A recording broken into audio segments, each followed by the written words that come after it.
네, 안녕하세요 구독자 여러분, 광영입니다. 오늘은 제 채널에서는 또 새로 보는 새로운 얼굴, 네, 철은 형님을 모셨는데요. 아마 좀 북한 쪽 유튜브나 더 북한 관련된 방송을 많이 보시는 분들은 많이 뵈셨을 수도 있어요. 그런가요? 그쵸? 아유, 고맙습니다. 많이 나오시더라고요. TV랑 유튜브랑 보니까. 뭐 많은 분들께서 또 찾아주시고 하니까 네. 고마운 마음으로 임하고 있습니다. 네, 저도 그래서 이제 좀 모시고 싶어서 고맙습니다. 네, 연락을 어렵게 해가지고 이제 찾아왔는데요. 간단하게 소개 좀 해주시겠어요? 네, 안녕하세요. 2016년 9월에 탈북을 해서 자유 대한민국에서 행복을 만끽하면서 살고 있는 이철은이라고 합니다. 반갑습니다. 네, 형님 2016년에 나오셨다고 하셨는데 나오시기 전에 어디에 주로 사셨나요? 제가 뭐 가장 많이 사는 곳은 황해도고요. 네. 그 다음에 항구에 비해서 군복무 할 때는 원산이죠. 원산. 네. 그러니까 황해도가 제일 많이 살았고 그 다음 원산입니다. 네. 사실은 제가 당연히 이제 많은 북한에서 오신 분들 모셔가지고 이제 탈북 스토리를 사실 듣고 들려주고 하는 게 저도 재밌고 구독자분들 재밌어 하셔가지고 이제 모시는 게 이제 주로 제 컨텐츠였는데, 형님은 꼭 모시고 싶었던 이유는 사실은 이제 보이부라는 어떤 그런 어트랙션이 컸거든요. 보이부요 또? 네. 사실 저도 궁금해요. 사실 이제 우리나라에서 굳이 비교하자면은 국정원 쪽이잖아요. 경찰이랑은 또 다르잖아요. 국정원하고도 사실 좀 다르죠. 안기부가 맞아요. 예전에 안기부. 예전에 안기부하고 좀 비슷하다고 보시면. 그렇죠. 국정원의 전신이었던. 네, 맞아요. 네. 제가 이제 굳이 국정원이랑 비교한 이유는 사실 북한에 있을 때, 북한에서 우리가 형님도 그러시겠지만 안전원 같은 경우는 대한민국으로 치면 경찰. 그렇죠. 별로 안 무서워한단 말이에요, 사람들이. 그래요? 안 무서워하죠. 이제 싸우다가 안전원 나면 도망가면 끝이니까. 그런데 보이부 하면은 이게 달랐거든요. 보이부는 성격이 다르니까. 그렇죠. 예를 들어서 안전부에 잡혀간다. 몇 대 맞고 나오면 되는데. 맞아요. 보이부는 평생 못 나올 수도 있는 이런 제목에 걸릴 수도 있다 보니까. 그 보이부라고 하면은 그거죠. 이제 안전부 같은 경우는 이제 말씀하신 것처럼 가서 이제 좀 몇 대 맞는다든가. 그렇죠. 그거 나오면 돼요. 네. 근데 보이부는 이제 모든 걸 정치적으로 엮으려고 하면은 그렇죠. 끝도 없이 걸리잖아요, 네. 사람이. 그래서 북한의 보이부 이름 말 있잖아요. 죽은 사람이 입도 열비한다고. 그렇죠. 보이부는 정말 공포의 대상이었고. 그렇죠. 근데 사실은 북한에 살면서도 이제 보이부 하면은 저한테 일반적인 일반인이었던 저의 이미지로는 이제 보이부는 이제 정표공을 만들어서 사람 이제 매장시키는 곳이다. 그런 이미지가 있었단 말이에요. 저를 이렇게 나쁘게. 형이었다는 게 아니라 북한에서 이제 보이부란 조직이 그런 곳이다라는 그렇죠. 생각이 있었는데, 이제 보이부에 사실은 이제 보이부에 다니려면 중성도도 좀 특별히 높아야 된다고 생각하거든요. 원래는 김일성이가 보이부 자녀들을 다시 이제 키워가지고 대를 이어 자기를 보위하라 라는 이런 친필 지시가 있어요. 그래서 아버지가 보이부에 계셨으면 자식들도 보이부에 가는 게 한 7~80%가 돼요. 그렇죠. 저도 그런 루트거든요. 저도 아버지가 이제 보이부에 계셨으니까 저도 이제 보이부에 간 이제 그런 이제 사례라고 말씀을 드릴 수가 있는데, 일반적으로 근데 또 보이부 자녀들이 또 다 남자만 있는 건 아니잖아요. 그렇죠. 그러니까 부족해요. 인력이 부족하기 때문에 다른 사회 사람들을 또 데리고 옵니다. 근데 그런 사람들 같은 경우는 이제 토대를 많이 보죠. 내가 만약 오가 아시죠? 오가 나갔다고 하면 보이부에 아버님이 계신다고 하면 토대 안 봐도 돼요. 당연하죠. 그만큼 이제 토대를 많이 중요시 하는데, 일단 토대가 좋아야 되고, 북한에서 그거 뭐라고 하죠? 학교 다니면서 어떤 성품을 가졌는가, 우리나라에서 뭐라고 하던데? 성분조사? 성분이 아니고, 그러니까 얘는 학교 다니면서 친구들과 사귀는 거 괜찮았는지, 그리고 또 학적 기록부 이런 거, 학적 기록부 같은 거 그런 것도 보고 뭘 보는 게 많은데, 지금은 웬만큼 토대만 괜찮으면 갈 수 있다. 보이부도 돈 주면 가요? 당연하죠. 그래요? 네? 그러니까 이제 사실 북한에서 아까 잠깐 말씀하셨다시피 보이부나 당 간부 가족이다 하면 사실 끝이거든요. 그렇죠. 조사할 것 없단 말이에요. 근데 아까 말했지만 안전부는 또 조사가 필요하더라고요. 안전부 사람이 어디 높은 데 올라가려면은 조사를 하는데, 이제 보이부나 당 간부는 조사를 안 하잖아요. 어떻게 보면은 굳이 여기 편으로 하려면 악질 빨갱이들이다. 그렇죠. 주로 그런 사람들인데, 요즘은 그것도 또 아니다. 그러니까 그게 좀 애매한데, 보이부도 가격이 다 정해져 있어요. 그건 진짜 몰랐어요. 그래요? 지금은 예전에는 이제 뭐 보위부라고 하면 이제 뭐 당의 충성스러운 뭐 충성분자들 토대 좋은 사람들로 뭐 선발을 했다면은 지금은 뭐 대학 졸업하고 제대군인들 대학 졸업하고 네. 974에 있던 사람들도 그렇고 또 일반 부대에 있던 사람들도 그렇고 제가 있을 때 황해도에서 보위부 입대가 1,500달러였어요.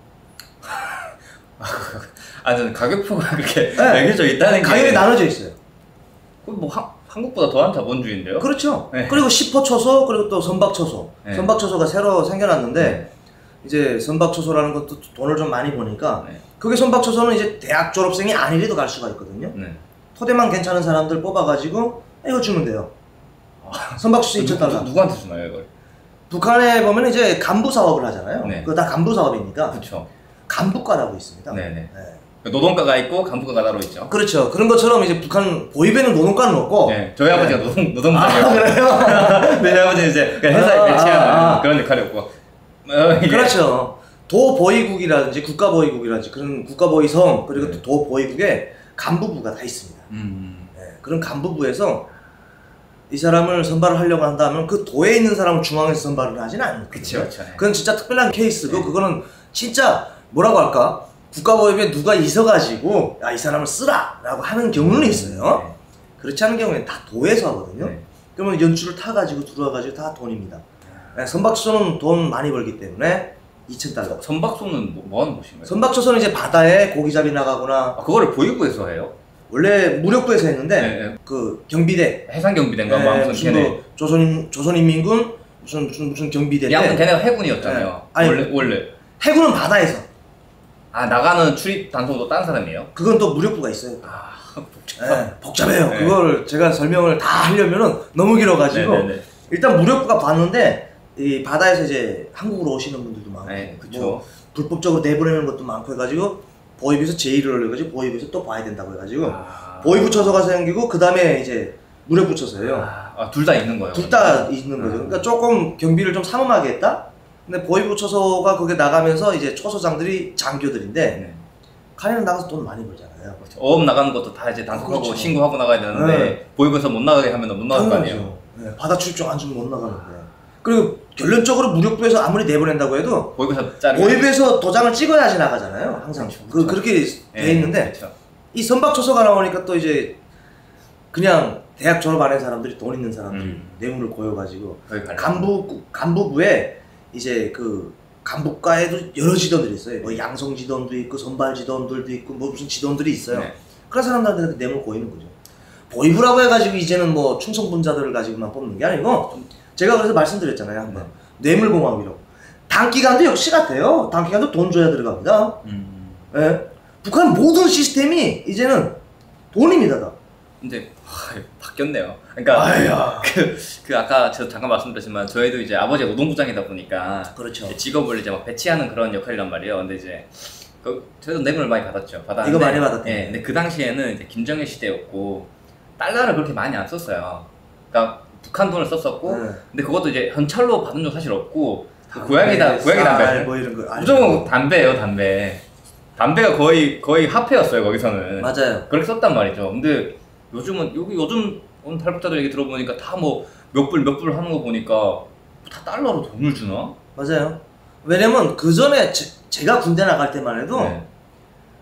제가 이제 오과에 뽑혔댔는데 네. 오과에서 저희 아버지가 빼내느라고 네. 사실은 그것도 잘못 빼내면 또 저희 아버지도 상표하죠. 예. 뭐 그냥 뭐 군복 다 벗는 거거든요. 그렇죠.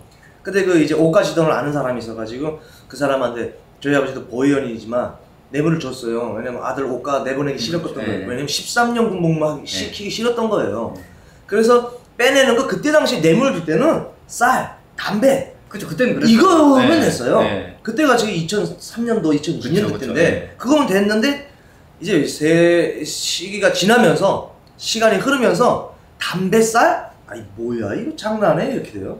진짜. 받지도 않아요. 거기도 물가가 올랐네요, 많이. 아유 이제 다 달러. 뇌물값이 올랐네요. 그렇죠. 아니 학교에서 시험 치고 제가 대학 다닐 때 선생들 담배 주잖아요. 담배는 그냥 일상시 주는 거로 생각하죠. 그냥 주는 거다. 그냥 인사 차림으로 담배 주는 거. 그럼 뇌물은 돈. 진짜 통하는 건 돈이다. 아 이제 다 돈이죠. 그리고 뭐 국돈 주는 거 좋아도 안 해요. 확실히 많이 제가 2008년에 나왔는데 제가 알던 북한이랑 많이 진 것 같네요. 아, 2008년에 나오셨어요. 네. 2008년에 제가 원산항에 있을 텐데 그때 저도 항보입에 있으면서도 뭐 네. 다 그때는 제가 원산에 있다니까 네. 엔화를 많이 썼죠. 아, 1번 돈. 다 외화로 받는군요. 그렇죠. 어디 무슨 북한 돈 주잖아요. 뇌물도 북한 돈으로 주면 뭐야 이게. 많이 줘도. 아 왜냐면 한 장이면은 100달러 한 장이면은 북한 돈 80만 원이에요. 이만큼인데요. 되게 많이 받은 것 같잖아요. 사람이 봤을 네. 때도. 그리고 뇌물 주기가 제일 쉬운 게 담배 가게에다가 이제 달러를 말아서 네. 하나를 넣어도 깔끔하잖아요. 아, 그렇죠. 네. 그리고 뇌물 받은 것도 안 알리고. 그렇죠. 야 이거 85만 원, 90만 원 이만큼 되는 거를 이렇게 줘보세요. 이렇게 야 이게 뭐야? 이게 뭐야 이게? 응? 야, 충격적이네요. 네, 그래서 선박주소 나가는 건 딱 하나예요. 그냥 저 담배 가게 있잖아요. 네. 려명 담배 다 뽑아서 자기가 다 피우든 버리든 하고 거기다 딱 20개 말아서 달러 20개 딱 오면 그 한 가게면 이제 선박주소 배치. 담배 다 뽑아서 자기가 다 피우든 버리든 하고 거기다 딱 20개 말아서 달러 20개 딱 오면 그 한 가게면 이제 선박주소 배치. 네, 완료. 자, 그러면은 이제 보이부에서 사실은 제가 있을 때 뭐 제가 아는 것만 아니까 네. 제가 있을 때 제일 무서웠던 부분은 보이부가 저희가 이제 한국 드라마 영화 보는 거 이런 게 제일 컸단 말이에요. 그 다음에 이거 얘기해도 되나 모르겠는데 마약한 애들이 그때는 그렇게 많지 않은데 좀 있었단 말이에요. 보이부 사람들요? 그러니까 일반 사람들이 아. 일반 사람들이 삥도 하는 사람들이 뭐 있단 야간하는 말이에요. 사람들이 많다고 하더라고요. 네. 근데 그것도 보이부에 잡더라고요. 그렇죠. 근데 그걸 왜 알았냐면 우리 학교에 이제 그 보이부 자식들이 많다고 했잖아요. 네. 걔네가 그 단속해온 마약을 갖고 오더라고. 그래서 그거를 형님도 그런 걸 하셨는지 혹시? 저는 뭐 마약 단속도 하고 좀 백공구도 있었는데. 그 자본주의 그 단속하는 거. 그렇죠. 이제 녹화물 단속, 네. 백공구 연합지휘부라고 네. 하죠. 아, 백공구 연합지휘라고 하나요? 공식 명칭은 그렇게 돼 있죠. 우리나라에서는 이제 뭐 그룹바 하는데 그룹바. 네. 그룹바는 아니고 백공구 연합지휘부로 돼 있죠. 아. 거기도 있긴 있었는데 저희 황해도 지역 쪽에서는 이렇게 뭐 마약을 제가 다는 모르죠. 네. 다는 모르는데 제가 있던 지역에서는 그나마 마약하는 사람들이 그렇게 많지 않았어요. 단속을 하긴 했는데 진짜 간혹 뭐 한둘? 네. 그런 정도였어요. 청진에서는 그 뭐 마약으로 총살도 많이 했었거든요. 아 위쪽 지역 분들 이야기를 들어보면 꽤나 마약을 많이 하고 뭐 네. 하시던 분들도 많더라고요. 거기서 막 마약상도 있어요. 그렇다고 하는데 저는 저희 쪽에서는 마약 있겠죠. 있는데 뭐 다른 지역에는 있겠지만 제가 있던 지역에서는 마약하는 사람들이 덜한 것 같더라 상대적으로. 네, 그리고 거기는 이제 초소들이 하도 많아가지고 거기까지 뭐 마약 들어오려면 들어오면서 또 이상한 사람들은 또 몸수색까지 다 하잖아요. 그렇죠. 뭐 여자고 뭐 남자고 상관있나요 뭐 10호초소에서. 그래서 마약은 잘 모르겠고 한둘이 단속을 하긴 했는데 마약건 같은 경우는 저희도 큰 문제로 취급을 해가지고 그냥 바로 그냥 상급에 보고해가지고. 혹시 백공구에서는 몇 명을 단속했어요? 엄청 했죠. 몇 명을 보냈나요? 저는 솔직히 보낸 사람은 없어요. 보낸 사람은 없어요. 왜냐면 제가 어제 그렇지 않아도 내가 방송하면서 그랬는데 보낸 사람 한 명도 없고 저도 먹고 살아야 되는데 왜 보내요? 그렇죠. 그러니까 그게 통해요? 아이, 예를 들어서 잡혔다. 네. 근데 이렇게 그렇죠. 하면 아유. 몇 명씩 나가요? 단속은?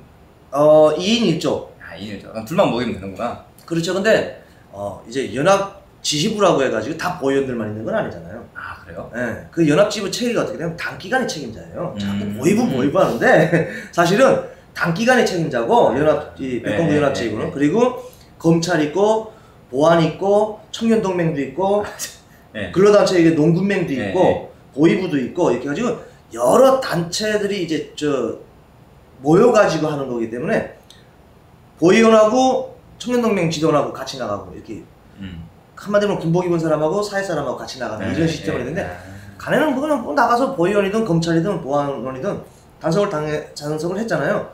그냥 군복 입은 사람들이 처리한 대로 놔둬요. 자기가 뭘 어떻게 할 권한이 없습니다. 그쵸. 네. 넌 나가면 또 그냥 나한테 달궈야 되는데. 보위부는 군복 입잖아요. 그렇죠. 네. 군복 입죠. 그래서 나가서 저는 뭐 한 번도 근데 상습범이라고 있잖아요. 그쵸. 우리 대한민국 TV를 이제 황해도에서 다이렉트를 보잖아요. 그냥 그 중계 볼 수 있어요? 네. 형도 보셨어요? 전 뭐 집에 들어가면 그냥 봤죠. 나왔어요 그냥 TV에서? 네. 채널을 고정 안 시키니까 원래 이제 그 뭐 고정시키잖아 TV 다 들어오는 거를. 네. 그 보이브에 있는 사람들 채널을 뭐 고정시키는 사람이 있겠나요? 뭐. 네. 예. 그 검열하는 것 자체가 보이브에서 하는 거. 그쵸. 예. 그래서 저희는 한 번도 해본 적이 없어가지고 그냥 들어와서 이모컨 툭 돌리면 한국 TV 다 나오죠. 저 볼 거면 볼 거 다 봤죠. 다 나왔구나 그게. 네. 그래서 그 나 이제 단속 나가면 이제 한국 드라마를 영화 나오는 거 있잖아요. 네. 그걸 이제 복사하는 놈들이 있어요. 그죠, 저 CD랑 제 때는 CD였는데 요즘은 이제 USB라고 USB라고 하죠. 하더라고요. 그걸로 이제 바로 나오는 거를 일일 드라마 있잖아요. 네. 그걸 다 바로바로 해요. 기술들도 좋아요. 어떻게 하는지. 거기 진짜 좋아지는구나. 그렇게 해가지고 이제 파는 사람들 같은 경우에는 이제 조금 좀 처벌하는 사람도 있긴 있는데 네. 제가 뭐 단속해가지고 처벌한 건 없고 저는 많이 그냥 뇌물 받고 잘하셨네요. 많이 야가 만약 많이 받다 네. 하면 더 많이 받고 근데 그 정도로 막 이제 보구 팔구 하는 사람들은 이거 있으니까 이미 다 연줄도 다 있고 네. 하니까 네. 하는 거다. 돈도 있는 거예요. 그러니까 척 보고선 단속 당하면은 딱 보면 야는 얼마치 가격이라는 게 벌써 견적이 딱 나와요? 네, 견적이 쫙 나오죠. 그러면 그 밑으로 가져잖아요. 그러면 계속 튀기는 거예요. 안 돼, 야 또 쓰라. 그래서 계속 다 네. 가져오라고는 저희 쪽에서는 이야기를 못해요. 그쵸. 큰일 나는데 지금 뭐 가져 달라고 한대요. 가져오라고 하진 않고 그러면 자기가 갖다 줘요. 그러면 거기서 내가 다 먹는 건 아니고 저도 또 상급에 그쵸. 뇌물 줘야 되니까. 다 먹으면 취하니까요. 제가 한 달에 최고로 많이 받던 게 한 $500 정도? 그게 그 주 수입원이었네요, 사실. 월급은 사실 얼마 안 되잖아요. 2,750원입니다. 북한 돈으로요? 북한 돈. 쌀도 못 사잖아요. 쌀, 한 500, 내가 있을 때 당시에는 한 500g 정도? 500g 살 수 있어요. 450g 정도 살 수 있어요. 그러니까 나라에서 주는 게 없으니까 사실 공무원들이 아니 그건 뭐 뭐 어쩔 수가 없어요. 단기간 누가 갖고 다 똑같아요. 다 똑같죠. 어쩔 수가 없어요. 네. 그래서 뭐 사실은 보이브를 가장 욕하려면은 예신국을 욕해야 돼요. 뭐 저희는 보이브하면 다 똑같은 보이브라 생각하니까. 그렇게는 그러는데 예신국이라는 것이 이제 그 탈북하려던 사람들 데려다가 이제 조사하고 때리고 하는 게 거기서 하는 거고 저희 쪽하고는 전혀 상관없거든요, 사실은. 예신국에는 개요원들이라고 하잖아요. 파트가 다르군요. 완전 달라요, 완전 그 사람들하고 저희하고는 완전 다른 세상에서 살고 있고 이 예신국 사람들은 또 일반 보이원들하고 잘 섞이질 못해요. 왜냐면 이 사람들이 직업이 때리는 거리라서 눈도 그렇고 뭐 이렇게 대화가 안 돼요, 솔직히. 우리처럼 무슨 뭐 정보 이야기를 하겠나요? 반탐 이야기를 하겠나요? 죄인들 이야기밖에 안 하는 거예요. 그러니까 이게 대화가 안 돼요. 술자리도 없어요, 저희 같이. 완전 다릅니다. 다른 오해했군요, 제가. 아니 근데 오해할 만하죠. 근데 왜냐면 그냥 보이브 예신. 그쵸. 다 보이브였으니까. 그리고 사실 보이브의 주 역할이 그런 건 줄 알았어요. 그러니까 나머지 아까 말씀하셨던 뭐 한국 뭐 드라마랑 뭐 노래 듣는 거 단속하는 거랑 이런 거는 이제 안전부에서 하는 줄 알았죠. 원래 사실은 보이브는 예전에는 이제 정치범만 그쵸. 취급을 했는데 정치범이 점점 줄어들잖아요. 북한에서도. 그렇게 뭐 해방돼가지고 김일성을 반대하던 종파들이 많기라는 그렇죠. 파벌 싸움이 끝났잖아요. 그거 이제 숙청하면서 보이브가 정치범으로서의 완전 단기간보다 셌던 적도 있잖아요. 그래서 김정일이가 당에 집권을 하면서 보이브가 너무 세다고 해가지고 원래는 정치 보이브였거든요. 맞아요. 정치 보이브였죠. 그래서 정치자를 빼버렸잖아요. 그래서 사실은 그때 빼버린 거예요. 지금은 국가안전 보이브인가요? 지금 국가 보이성. 예전에는 진짜 정치 보이브였어요. 국가 정치 보이브였나? 맞아요. 그랬던 것 같아요. 국가안전 무슨 정치 보이부 이렇게 돼 있어요. 그래서 정치자를 뺏기고 국가안전 보이부로 됐다가 뭐 국가안전 또 성으로 지금 김정은 시대 바뀌었는데 그 지나면서 정치범들이 적어지고 또 그러다 나니까 보이브에서 제일 올렸죠. 이런 것이 연관돼가지고 정치범으로 간다라는 이런 맥락을 적어낸 거죠. 그래서 보이브에서 이제 경제범도 같이 보잖아요. 그래요? 도둑질하는 것도 이제 보이브에서 봅니다. 안전부는 뭐 하나요, 그러면 이제?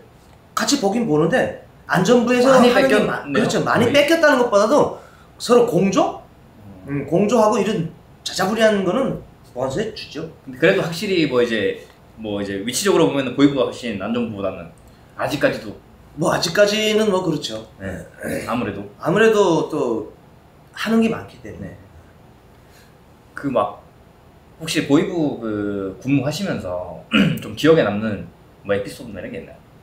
보이브 기억은 뭐 특별히 없는데 제가 간첩을 잡아간 건 아니고 그 사건이 제가 마무리된지는 모르겠어요. 그 2015년에 있은 사건인데 그 황해도 청단 제가 지역에서 이제 활동을 네. 해가지고 보이브에 있었는데 오기 전에는 거기서 이제 농촌에서 있은 일인데 탈곡장이라고 하시죠. 네네네. 탈곡장 이제 벼 수확하면은 이제 그렇죠. 거기는 이제 시멘트를 포장해 놨잖아요. 네. 거기다 이제 김정은 똥 싸게 돼지라고 써놨던 이런 사건이 있었거든요. 그건 정치범이에요. 네, 그건 낙서 사건이에요. 네. 그건 완전 정치범이에요. 그렇죠.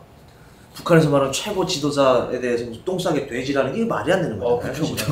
그건 미친 짓이죠. 그거 이제 신고가 들어와가지고 그 이제 나갔던 적이 있는데 저도 충격받았죠.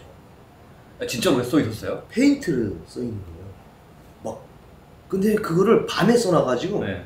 솔직히 우리나라 CCTV가 있으니까 금방 찾을 수 있잖아요. 모르죠 북한은 사실 그거를. 그거 제가 올 때까지 16년에 왔는데 그때까지도 조사하고 있었어요. 그게 학교 때 혹시 필적 저거 하신 적 있나요? 네네네네. 1년에 한 번씩 그 계속 써가지고 학교에서 뭐 하잖아요. 네. 그러면 그 필적을 자기가 다 써낸 것들이 보입에 보관되어 있거든요. 그 지문 찍고 뭐 써내고 네. 하는 게 다 계속. 그 필적 조사하려면 그게 필수예요. 수사하려고 그게 모으는 자료가. 그래서 있는 거예요. 투소 사건 때문에 사실은 오른손으로 한 번, 왼손으로 한 번 쓰잖아요. 네. 왜냐면 그 자기가 쓰는 이게 습관적인 게 있대요. 그렇죠. 그거를 모든 걸 다 찾아가지고 그것도 필적 감정기가 또 있습니다. 예, 기계가 있어요. 기계가 있어요. 그거 갖다 대고서 이제 스캔 시키면서 하는데 안 나오는 거예요. 뭐 발로 썼는지 모르겠는데. 그래서 그 제가 올 때까지만 그거 가지고 무조건 찾아야 된다고 그거 지시까지 내려왔거든요. 그렇죠. 무조건 찾아서 저거 하라는데 모르죠. 또 애매한 사람 갖다 올 수 있어요 북한은.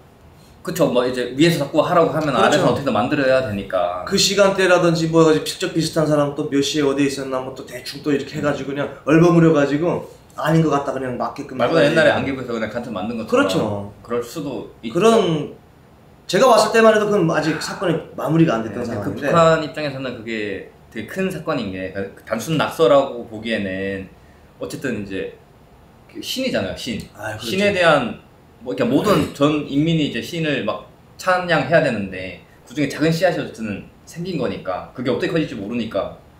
북한 체제 어쨌든 김정은 독재 체제, 김정은이가 아니지만 김일성, 김정일, 김정은 이렇게 너무 많은데 저도 한국에 와서 생각해보면 저런 사람들이 얼마든지 많이 있겠구나. 자기가 표출을 못해서 그렇지. 말을 못할 뿐이죠.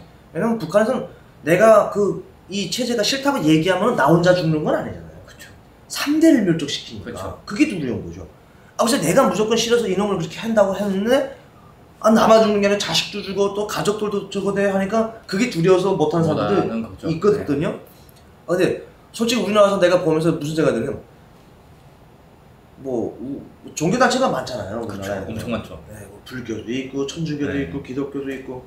근데 믿는 사람들은 다 자기 신앙에 따라서 믿잖아요. 그렇죠. 네. 선택을 하잖아요. 네. 나는 여기 신앙을 믿고 싶다. 북한은 그게 아니잖아요. 그렇죠. 무조건 신앙 하나를 갖다 내세우고 믿으라 하니까 2,300만 중에 그 싫다고 하는 사람이 없겠어요, 솔직히. 그쵸. 근데 그거를 자기가 숨기고 사니까 그런 거지. 그런 사람들이 개별적으로 나와서 이제 투수를 하는 거죠. 종교단체가 많잖아요. 그렇죠. 엄청 많죠. 네, 불교도 있고 천주교도 네. 있고 기독교도 있고. 근데 믿는 사람들은 다 자기 신앙에 따라서 믿잖아요. 그렇죠. 네. 선택을 하잖아요. 네. 나는 여기 신앙을 믿고 싶다. 북한은 그게 아니잖아요. 그렇죠. 무조건 신앙 하나를 갖다 내세우고 믿으라 하니까 2,300만 중에 그 싫다고 하는 사람이 없겠어요, 솔직히. 그쵸. 근데 그거를 자기가 숨기고 사니까 그런 거지. 그런 사람들이 개별적으로 나와서 이제 투수를 하는 거죠. 그게 사건들이 뭐 내가 딱 있은 시간에만 있은 게 아니고 그 기호실이라는 것이 있어요. 보위부에도 있겠고 뭐 군부대에도 있겠고 보안소에도 있겠지만 보위부 기호실은 정치범들이 이제 했던. 네. 그리고 이제 지하교회당 사건 그런 게 있고. 진짜 있어요. 예, 창덕 지하교회당 사건이라고 있거든요, 진짜. 실제로 있었던 거예요. 실제로 있었어요. 그냥 조작한 게 아니고. 아니에요. 조작한 거 아닙니다. 그건 조작한 게 아니고 실제 그 기호실에 들어간 문건 사건 자료들이 다 있어요. 네. 제가 그것도 한번 어디서 대충 말씀드렸던 것 같은데 실제 그 연안군 창덕 지하교회당 사건이라고 있습니다. 그런 것들 보면은 면밀하게 준비를 하고 진짜 뭐 한두 명이 아니고 진짜 단체로 막 대대적으로 그냥 그거를 북한 전복하려는? 전복보다도 어쨌든 이게 그런 씨를 켜서 좀 이제 그렇죠, 이제 알리려는. 신은 그러니까 그게 기본 최종 목적이 그거였던 거예요. 반란이겠죠, 그러기에는. 신은 김일성이가 아니고 네. 종교 활동으로 종교 활동인데 네, 그 이제 서포터를 해주던 게 이제 뭐 한국이다라는 뭐 그런 것도 거기에 있는데 사실은 그것도 뭐 조사하면서 사건 엮기 탓이니까요. 그렇죠. 네, 정확한 건 알 수가 없지만 그래서 몇십 명이 이렇게 단체를 해가지고 막 하던 거를 몇 년 동안에 이제 보이부에서 하기는 조사를 해가지고. 그렇죠. 그게 이제 그러니까 종교라는 게 남한에만 국한된 게 아니라 해방 전에는 이제 북한에도 같이 해방 전에는 북한이 더 뭐 교회가 많았죠. 뭐 무슨 뭐 평양이 뭐 예루살렘에 뭐라고 하잖아요. 네. 그 정도로 북한에 사실은 교회가 많았는데 그리고 또 그 신앙을 믿는 사람들이 많았는데 그걸 다 싹 다 밀어냈으니까 이게 뭐 어쩌이나 반감을 가지고 있겠습니까? 저는 이제 제가 했을 때는 김정은이 누군지도 몰랐거든요. 저는 나와서 알게 됐는데 솔직히 그렇겠네. 2008년도에 나오셨으면 갑자기 나왔거든요. 한 2010년? 2009년인가 10년인가? 김정은이라고 사실 김정은이 갑자기 죽었잖아요. 그렇죠. 어떻게 보면은 그러니까 예전에 뭐 김일성이 물려줄 때는 나름 이제 후계작을 오랫동안 했는데 그렇죠. 후계작 한 70년대부터 해서 쭉 죽을 때까지 20년간 했는데 그래서 김정은 갑자기 나오다 보니까 사실 저는 처음에 딱 김정은이 죽었다고 했을 때 저기 망하나? 끝났네. 근데 갑자기 뭐 김정은이 나오길래 그래서 그러니까 제가 생각하기에는 그러니까 저는 북한에 있을 때 실제로 추앙했단 말이에요. 그 사람들 대부분 그러잖아요. 그렇게 배우니까 그렇죠. 그런 줄 알고 있으니까. 근데 이제 그 김정은이라는 사람은 나온 지도 얼마 안 됐고 우리가 예전에 그 김정일을 추앙하듯이 김일성을 추앙하듯이 할 수 있을까라는 어떤 그런 생각이 많이 들었었거든요. 실제로 이제 김정은이 딱 집권했을 때 그때 있던 북한 사람들은 어떻게 생각하는지 김정은에 대해서. 근데 2010년에 갑자기 나온 건 아니고요. 2006년, 2007년도부터 김정은이에 대한 이제 물밑 작업을 했어요. 약간 뭐 위쪽 당이나 간부들 사이에서나 아니요, 군인들도 했습니다. 일반인들은 몰랐지 않나요? 일반인들도 김대장이라는 건 알았어요. 아 그래요? 네, 누군지는 모르지만 그때 얼굴 공개는 안 했고 그냥 노래가 발걸음이라는 노래가 제일 처음으로 나와가지고 그걸 북한 군에서는 이제 대여 행진곡을 했거든요. 우리 김대장 발걸음 뭐 척척척척 발걸음 우리 김대장 발걸음 뭐 이딴 노래가 있어요. 네. 그 노래가 나오면서 후계자를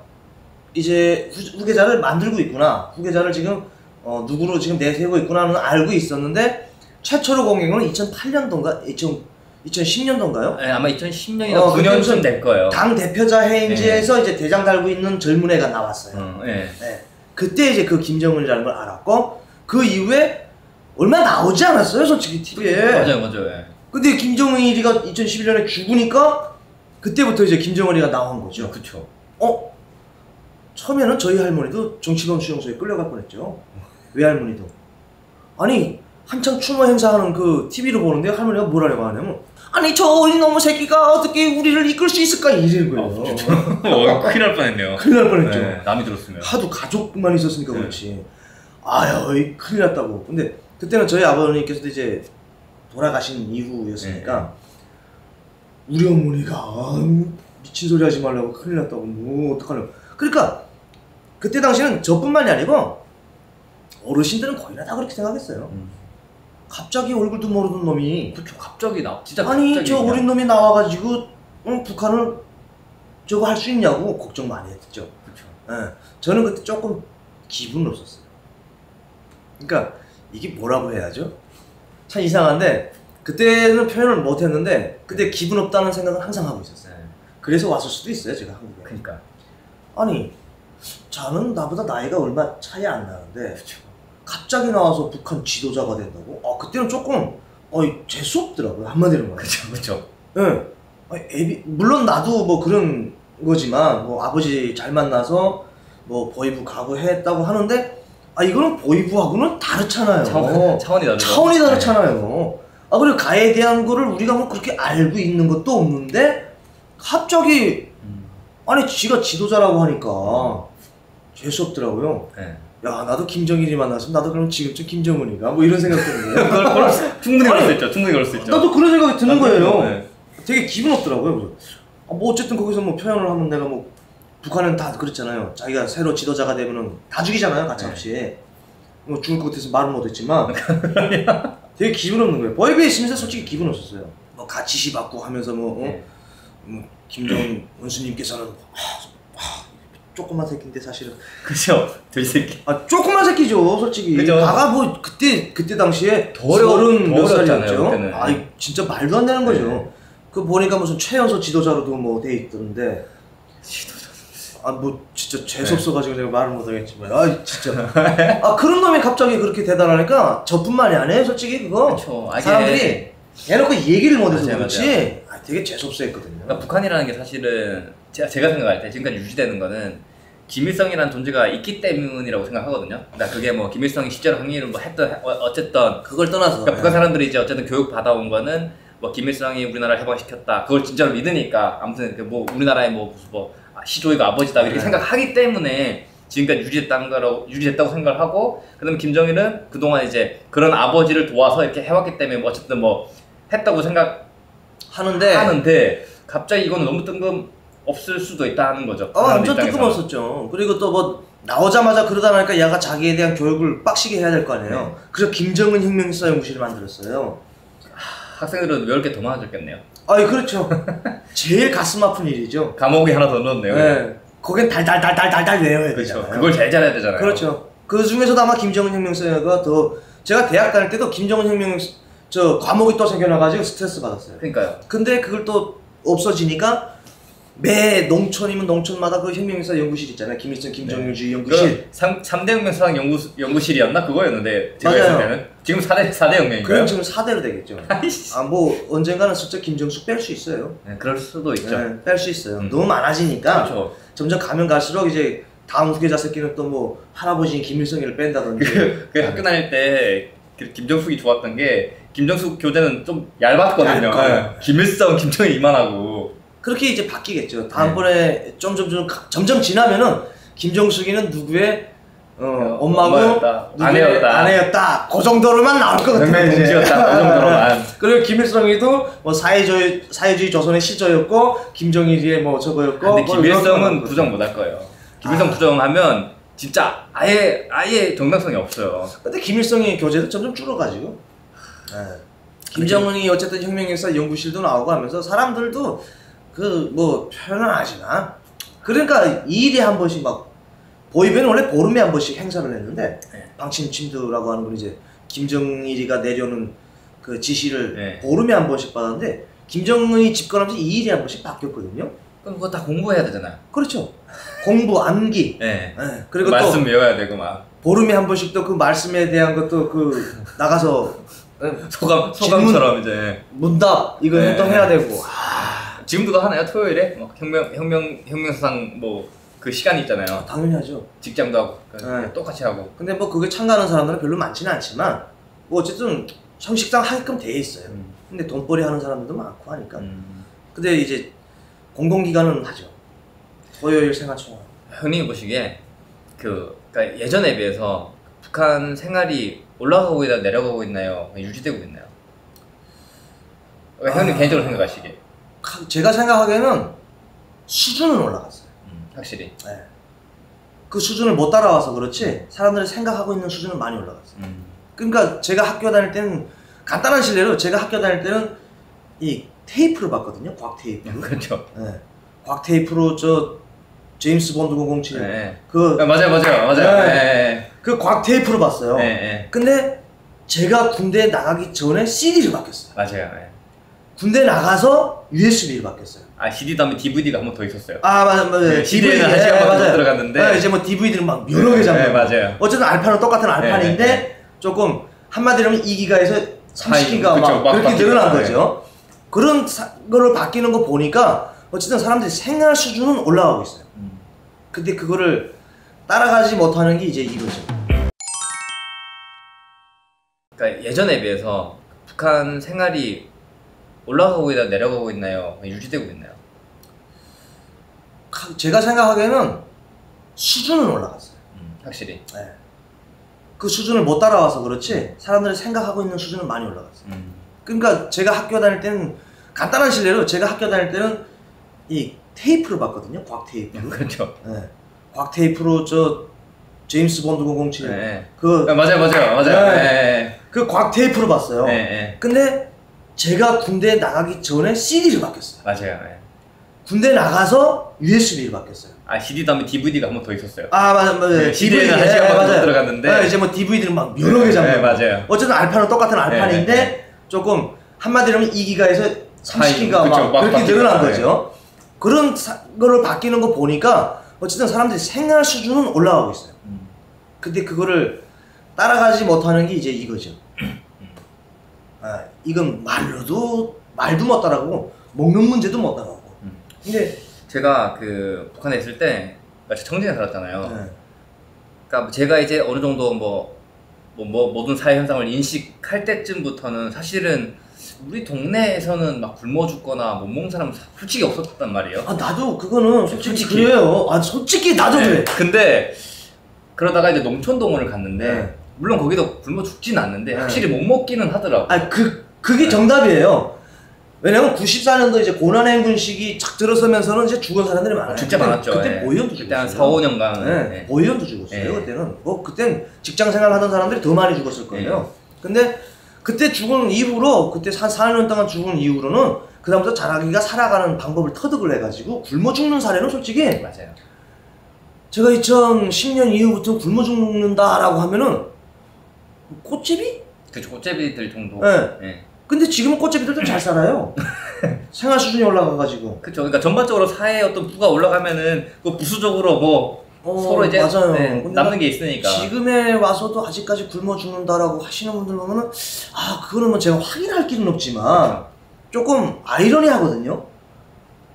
그러니까 이게 그러니까 시청자분들께서도 오해하시면 안 되는 게 북한이 잘 먹고 잘 산다 이런 얘기를 하는 게 아니라. 그렇죠. 예전에 이제 우리가 정말 최악했던 시기, 고난행군 시기 때는 진짜 그 무더기로 굶어 죽었는데, 그때는 아까 말씀하셨다시피 우리는 나라에서 주는 것만 받아 먹고 집안의 강아지처럼 살다가 갑자기 주인이 죽어버리니까, 또 주인이 밥을 안 주니까 어떻게 먹어야 되는지 몰라서 대대적으로 굶어 죽었다면, 그걸 겪으면서 사람들이 어느 정도 이제 생활력도 올라가고 살아가는 방식도 이제 나라의 통제가 있는 속에서도 그렇죠. 그러다 보니까 이제 조금 덜하다. 맞아요. 다 맞는 것 같아요. 근데 덜하다가 맞죠. 맞는데 또 오해하실까봐 그러는데 그렇다고 먹고 살만하면 또 뭐라고 하실까봐 그러는데 그런 의미는 아니고요. 먹고 산다고 해가지고 내가 삼시세끼 풀밥, 우리나라는 풀밥이 비싸긴 비싼데 풀밥이 더 비싸요. 풀밥이 비싸긴 비싼데 강냉가루, 그 옥수수 가루에다 풀 버무려고 그걸 360일 먹고 산다고 생각하시면 그건 최악이잖아요. 네, 그렇죠. 그런 의미를 말씀드리는 거지 꽤 살만하다는 의미는 아니고요. 그러니까 이 얘기를 하는 이유도 사실 이제 형도 그렇고 저도 그렇고 저희 친구들도 아직 있고 있을 거 아니에요. 근데 이제 어쨌든 사람들이 굶어 죽지는 않았으면 좋겠다는 어떤 그런 그렇죠. 그런 차원에서 말씀드리는 거예요. 그러니까 북한에 솔직히 저희가 북한 체제, 이 독재 체제가 싫어서 완 거지. 그렇죠. 제 친구, 제 고향, 그거까지 싫어서 온 건 아니잖아요. 당연하죠. 그것까지 또 싫어하라고 하시는 것도 그건 나쁜. 그거는 말이 안 되는 거죠. 그건 말이 안 되는 거죠. 왜냐면 내가 나서 자란 곳인데. 그럼요. 저희가 이제 체제의 인식을 잘못 받고 잘못 세뇌돼서 그러는 거지. 그럼요. 그게 제가 살던 고향이 나빠서 그러는 건 아니기 때문에. 그럼요. 그래서 그 이야기를 하는 거죠. 왜냐면 북한에 이양 살아 계시는 분들은 좀 잘 먹고 좀 잘 살았으면 좋겠다 하는 바람이죠. 솔직히 잘 먹고 잘 살지 말아야 될 놈은 뚱뚱한 돼지새끼인데 점점 감이 갈수록. 근데 제 개인적인 생각에는 김정은이 마지막일 것 같아요. 만약 김정은이 죽으면은 아까 말씀드렸다시피 그 정당성이라는 게 계속 돼야 되잖아요. 그러다 보면은 김정은이 오래 살면 살수록 갑자기 개 딸이나 개 아들이 나온다고 할 때 그땐 진짜 안 되지 않을까 싶거든요, 개인적으로. 아니요. 저는 그렇게 생각 안 합니다. 그쵸. 그러니까 저도 이제 한국에 오래 살아서 그런지 처음에 한국에 왔을 때 한국 사람 다 그러더라고요. 곧 무너진다. 근데 전 콧방이 꼈거든요. 안 무너진다. 근데 실제 안 무너졌잖아요. 그러니까. 우리나라의 황장엽 선생이 처음에 왔을 때도 김일성이 죽을 때 김정일 시대 무너진다고 했어요. 안 무너졌잖아요. 그리고 김정일이 죽으니까 우리가 뭐라고 했어요? 야, 북한 무너진다고? 한국 분들이 다 그랬대요. 그리고 탈북민들도 그랬대요. 다 그랬죠.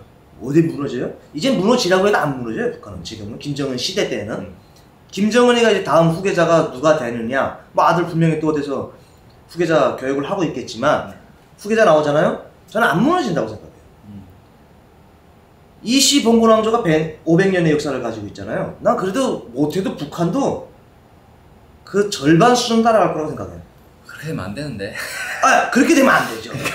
너무 솔직히 가슴 아픈 현실인데, 인터넷이 터진다, 북한에서 인터넷을 하게끔 한다 하면 저도 인정합니다. 맞아요. 저도 인터넷이 된다고 하면은 김정은 시대가 끝나면 북한은 끝난다라고 생각을 맞아요, 합니다. 맞아요. 아 그리고 맞다. 그 말씀이 맞는 게 시청자들도 이제 이해하셔야 되는 게 지금은 이제 이 북한 얘기를 접하는 거는 북한을 나온 저희들한테 접하는 거잖아요. 그렇죠. 근데 사실 아시다시피 북한을 나온 모든 탈북자를 합쳐도 뭐 북한 인구의 뭐 몇 프로나 되겠어요. 아유. 예. 만약 그게 북한 인구의 한 50%가 나올 정도다 하면 무너지겠지. 그렇죠. 예. 근데 말씀하셨다시피 이제 존버에 대한 단절이 너무 심하기 때문에 솔직히 저희도 뭐 막 뭐 이 사이를 알아서 나왔다기보다는 한 0.001%를 알아가지고 거기에서 불만이 시작돼서 아 이거 아닌 것 같은데 해서 사실 좀 나왔거든요. 그렇죠. 근데 그거를 이제 대부분의 사람들은 그걸 모른다는 거지. 제가 뭐 다 방송에서 뭐 어떤 분들 이야기하는 거 보면 조금 야 저건 너무 과하다라고 생각하는 게 예. 북한 분들 이제 뭐 북한에서 살고 있는 사람들 다 싹 다 이제 인식이 변화되고 이제 김정은이 그러면 나라가 무너져. 벌써 그러면 무너져. 예, 그러니까요. 제가 항상 말씀드렸는데 그 사람들이 인식이 변화된 건 맞아요. 인식이 변화되고 인식이 개선된 건 맞는데 북한의 김씨 체제에 반감을 가질 정도로 되진 않았다는 거죠. 그렇죠. 아니 그 어떤 분들 보면은 막 북한 이제 주민들 이제 막 싫어한다고 하는데 아니 그럼 무너졌어야죠. 제가 말하는 게 그거예요. 그럼요.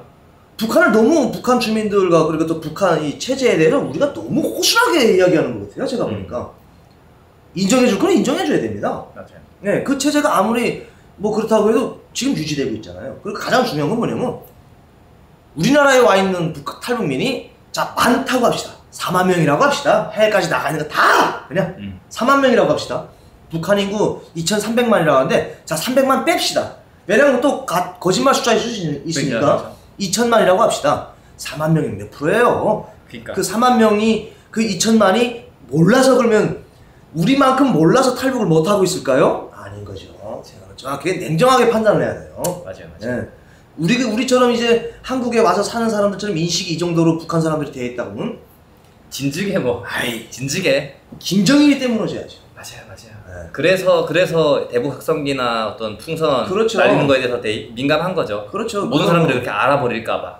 그래서 제가 말씀드리는 거는 다음 때도 저는 유지되고 가능성이 높다. 가능성이 높고 맞아요. 그 다음 때도 그렇고 제가 그러잖아요. 인터넷만 터지라. 네. 그러면 북한은 무너진다. 네. 북한은 쇄국 정책을 벌리고 있기 때문에 안 됩니다. 솔직히 어려워요. 맞아요. 네. 진짜 어떤 차원이든 개방을 이룰 수 있다면 무너지겠죠. 그럼 당연하죠. 그러니까 정보가 들어가게 된다면. 뭐 누구 말 맞다 중국식 사회주의가 실현된다면은 그때는 독재 체제가 없죠. 없죠. 네. 독재하더라도 뭐 좀 많이 달라지겠죠 지금보다는. 우리가 알고 있는 북한 그 김씨 패밀리들에 대한 내용을 북한 사람들이 다 알고 있으면은 뭐 그럴까요? 아마 안 그럴 거예요. 못해요. 네. 저도 이제 처음에 딱 북한에 나왔을 때 한 3개월 동안은 김일성, 김정일 이름을 못 불렀어요. 그게 안 돼요. 그러다가 딱 바뀐 게 막 이제 인터넷 찾아보다가 김정일 와이프에 대한 것들을 봤는데 예전에는 이제 뭐 중국에 와서도 막 얘기하는 거 다 거짓말이다. 이 자본주의 이 나쁜 놈들이 다 거짓말 비방등산하는 거다라고 생각을 했는데 왠지 그거는 그냥 믿기더라고요. 이게 되게 나쁜 놈이다. 그때 갑자기 싹 깨지더라고요. 갑자기. 저는 개인적으로는 그랬어요. 난 김정일이가 와이프 2명까지는 알았어요. 저는 없는 줄 알았어요. 저 똥도 안 싼 줄 알았어요. 처음에는 김일성이가 해줬던 무슨 여자가 있었는데 네. 그거는 이제 저희 작은 아버님도 이제 보이부에 계시니까 이제 간부들끼리 모여서 이야기하는 거 보면 2명인지 3명인까지는 있는 거 알았어요. 근데 그렇게 대놓고 뭐 말 못하고. 그렇죠. 3명까지 알았구나. 그러니까 아예 그냥 사실 신격화 하니까 뭐 신이 뭐 화장실에 나가나 뭐 결혼을 해? 상상도 못했죠. 그런 상황에서 갑자기 김정은이 나와버리니까 뭐지 이렇게 괴리가 막 오는 거고. 그리고 김정은이 나오자마자 또 자기 어머니에 대한 위대성 교양 빡시게 했잖아요. 근데 또 없어졌잖아요. 하다가 잠깐 고영이에 대해서 하다가. 고영이에 대해서 하다가 없어진 게 아니고 하고는 있는데 지금도 해요? 네.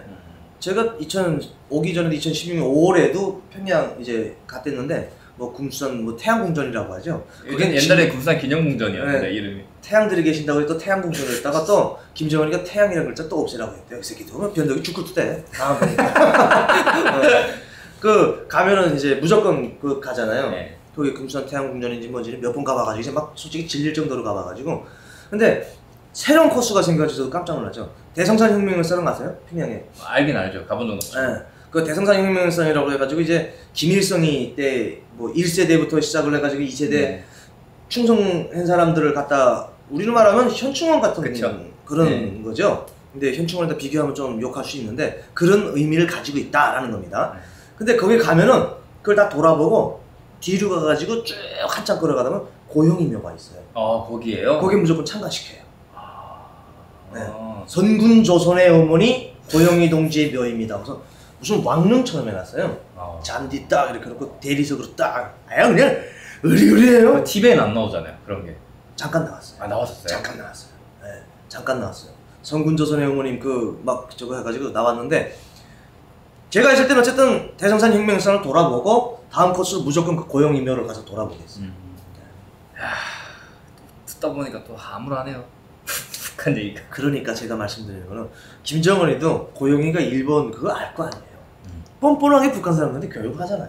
그쵸. 근데 북한 사람들은 고영이가 제1교포인지 뭔지 알까요? 모르죠. 그러니까 그걸 다음 세대도 그렇고 다다음 세대도 그렇고 그걸 알게끔 해야. 성분이 제일 안 좋은 놈이 지금 그걸 하고 있으니까. 내 말이 그 말이에요. 성분 조사를 그렇게 하면서. 뭐 백두혈통이라고 하더니 백두혈통은 무슨 뭐 어디 백두가 두려고 있네. 그러니까 중요한 거는 그런 교육을 이렇게 우리는 모르지만 계속 또 시키고 있기 때문에 믿을 수밖에 없는 거죠. 지금까지 북한 보이부의 이야기로 시작해서 여러 가지 북한 얘기를 들어봤는데요. 재밌으셨는지 모르겠어요. 근데 그래도 이제 또 철우 형님이 그래도 좀 최근에 나오셨고 그리고 또 그 계실 때 보이부라는 나름 이제 북한의 요직인 주요 기관에 있다 오시다 보니까 되게 유용한 얘기도 많았던 것 같고 또 새로운 얘기도 많았던 것 같습니다. 그러게 뭐 저도 시청자들께서 뭐 보시고 뭐 판단하시리라 믿는데 뭐 순서 없이 두서 없이 막 떠들어 제꼈는데 저도 이야기하다 보니까 뭐 좀 격한 것도 있고 좀 발언상의 문제가 있었다면은 넓게 이해하시고요. 그리고 또 우리 광명시 유튜브 형님도 유튜브 하시잖아요. 예. 저도 유튜브 하고 한번 있죠. 말씀해 주세요. 이철은 TV라고 운영을 하고 있는데요. 저는 이렇게 앉아서 인터뷰식으로 또 뭐 네. 이렇게 하는 건 아니고 직접 일하는 현장 찾아가서 촬영하면서 좀 자연스러운 거를 좀 추구하는 스타일이라서 밥도 먹으면서 술 한잔 하면서 속에 있는 진실한 대화. 솔직히 그렇잖아요. 사람 사는 세상은 다 똑같아요. 똑같죠. 결론적으로 보면은 똑같습니다. 어떻게 사느냐, 어떤 마인드를 사느냐 그런 차이인데 그거에 대해서 리얼한 토크 그런 거를 좀 하고 있습니다. 저희 채널에도 찾아오셔서 많은 응원 부탁드리고요. 광명식 채널도 더 앞으로 흥할 수 있도록 우리 구독자 여러분들께서 팍팍 밀어주시면 감사하겠습니다. 네, 감사합니다. 구독자분들 이철원TV 꼭 검색하셔가지고 구독과 좋아요, 많은 시청 부탁드립니다. 네, 감사합니다. 감사합니다.